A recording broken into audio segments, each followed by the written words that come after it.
வணக்கம் friends, welcome to சாத்விஷ் world. நம்ம இன்றைக்கி ஒரு திருக்கோயில் தான் பார்க்க போகிறோம். பழமை வாய்ந்த திருக்கோயில் தான் பார்க்க போகிறோம். திருப்பாச்சூரில் இருக்கிற வாசீஸ்வரர் ஆலயத்துக்கு தான் நம்ம வந்திருக்கோம். நம்ம உள்ளே இப்போ போகலாம். இதனோட டைமிங்ஸ் நான் உங்களுக்கு மென்ஷன் பண்ணியிருக்கேன். வேணுன்றவங்க பார்த்துக்கோங்க. கோவிலுக்குள்ளே போகலாம். நம்ம இப்போது தங்க காதலி அம்மன் அவங்கள தான் நம்ம இப்போ பார்க்க போகிறோம். இவங்க தான் இந்த கோவிலுக்கு முக்கியமான தெய்வம். இப்போ அடுத்து இருக்கிறது முருகப்பெருமான். இந்த எல்லா சன்னதியுமே ஒரே நேர்கோட்டில் இருக்கும். அடுத்த சன்னதி என்னன்னா நவக்கிரக சன்னதி. இந்த நவக்கிரக சன்னதிக்கு அடுத்த சன்னதி வந்து பிள்ளையார் சபை சன்னதி. 11 பிள்ளையார் அமைந்த ஒரு சபை. அந்த 11 பிள்ளையார் சபை என்ன கோவிலோட சிறப்பையும் வரலாற்றையும் இங்கே இருக்கிற குருக்கள் கிட்ட நம்ம இப்போது கேட்டு தெரிஞ்சுக்க போகிறோம். வாங்க என்னன்னு பார்க்கலாம். வணக்கம் ஐயா, நீங்கள் விநாயகர் சபையை பற்றி கொஞ்சம் சொல்லுங்கள். விநாயகர் சபை 11 பிள்ளையார் முக்கியமாக அந்த கோயிலில் விசேஷமாக மூணார் வந்து சுயம்பலிங்கம் வாசீஸ்வரர் மூங்கில் காட்டில் உருவானவர். மூங்கில் காட்டில் வந்து பசுமால் தானாக பால் சொல்லி பார்த்துட்டு அரசர்கிட்ட முறையிட்டிருக்காங்க. அரசர் வந்து மூங்கில் காட்டை அறிவு சொல்லும்போது வாசின்ற ஒரு கரிஞர் அறிவு சொன்னார். கறி வந்து சிவலிங்கத்து மேலே பட்டு சிவலிங்க திருமேனி பின்னமாகி போச்சு. வாசின்ற கறி பட்டதுனால வாசீஸ்வரர் சாமி திருப்பாச்சூர் ஊருக்கு அம்மன் பூஜை பண்ண லிங்கம். அம்பாளுக்கு முதல்ல பூஜை பண்ணுறது. அம்பாளுக்கு கண்காலில் பேருக்கு காரணம் ஈஸ்வருடைய காதலின்னு சொல்லி. சங்கடஹர சதுர்த்தி அன்னைக்கு 11 தேங்காய், 11 வாழைப்பழம், 11 அருகம்புல் வச்சு வழிபட்டால் நம்ம கடன் பிரச்சனை தீரும் என்றது இந்த கோவிலோட ஒரு சிறப்பு. இப்போ நம்ம பார்க்குறது சுயம்பு லிங்கம்.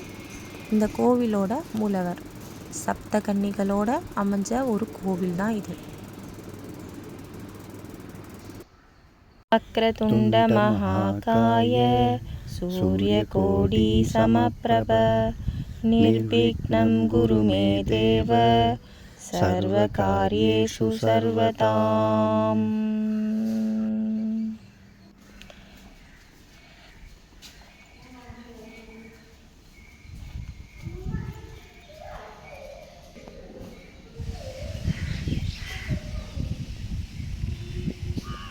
குரு பிரம்மா குரு விஷ்ணு குரு தேவோ மகேஸ்வரः குரு சாக்ஷாத் பரபிரம்மா தஸ்மை ஸ்ரீ குரவே நமः.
திருப்பாச்சூர்.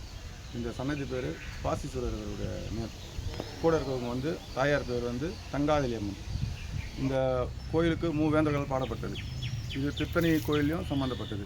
மூவேந்தர்களால் திருஞான சம்பந்தர், அப்பர், சுந்தர். இவருடைய வாசீஸ்வரன் பேர் வந்ததுக்காகனா அவர் ஒரு வாசி கையில் அடிப்பட்டதுனால, மண்டையில் வாசீஸ்வரர் கத்தியால் அடிப்பட்டது. அது ஏன் அடிப்பட்டது அப்படின்னா, இது ஒரு மூங்கில் தோப்பு. இதுக்குள்ளே இந்த வாசீஸ்வரர் உருவாக்கப்பட்டார். அப்போது ஒரு மாடு உள்ளே போய் பாலை வந்து அவருக்கு அபிஷேகம் பண்ணிட்டு வந்துடும். அவர் என்ன சொல்லுவாங்க, ராஜா என்ன சொல்லுவார், பால் எங்கடா போச்சு, திருடி வித்துட்டியா அப்படின்னு. இல்லைங்க, மாடு உள்ளே போய் வந்தது, ஆனால் பால் இல்லாமல் தான் வெளியே வருது அப்படின்னு. அதை ஃபாலோ பண்ணி ஒவ்வொரு மரத்தையாக வெட்டிகிட்டே போனாங்க. வெட்டிட்டு போகும்போது லிங்கத்து மேலே கத்தி பட்டுருச்சு. அவர் தான் வாசீஸ்வரர், வாசி கையில் அடிப்பட்டவர். இந்த குகை வந்து திருத்தணி கோயிலுக்கு அன்றுலேருந்து பூஜை பொருட்கள்லாம் எடுத்து போகிறதுக்கான ஒரு குகையாக இருந்தது. இதுக்கு உள்ளே போகும்போது ரெட்டக்காளி அம்மன் இவங்களுக்கு அபிஷேகம் பண்ணிட்டு தான் உள்ளே போவாங்க ஐயருங்க.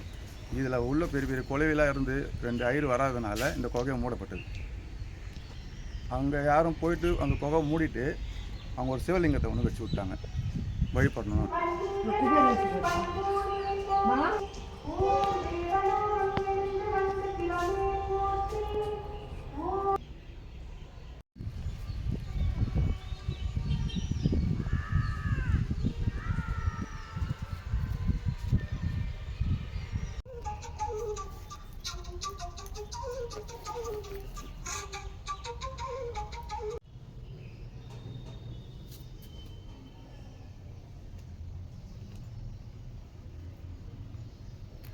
இங்கே அன்னதானம் போடுறாங்க. அன்னதான கூடம் இது பேர். ஃபஸ்ட்டு டோக்கன் டிஸ்ட்ரிபியூட் பண்ணிடுவாங்க. அதுக்கப்புறம் ஒவ்வொரு பேட்சாக 20 பேர் தான் உட்கார முடியும். அதனால் பேட்சாக அனுப்புகிறாங்க. டைமிங்ஸ் வந்து 12:15 12:45 வரைக்கும் தான் இதுக்கு அனுமதி உண்டு. நாங்கள் ஃபஸ்ட்டு பேட்ச்லேயே சாப்பிட்டுட்டோம். எங்களுக்கு என்னென்ன வச்சாங்கன்றதை நான் உங்களுக்கு காமிக்கிறேன். ஒரு பொரியல், ஒரு கூட்டு, சாதம், ரசம், மோர் எல்லாமே இருந்துச்சு. நல்லபடியாக தரிசனமும் முடிஞ்சிருச்சு. வயிறு நிறைய சாப்பாடும் சாப்பிட்டாச்சு. வயிறும் நிறைஞ்சிருச்சு. இப்போது வீட்டுக்கு போக வேண்டியதான். தேங்க்யூ ஃபார் வாட்சிங் ஃப்ரெண்ட்ஸ்.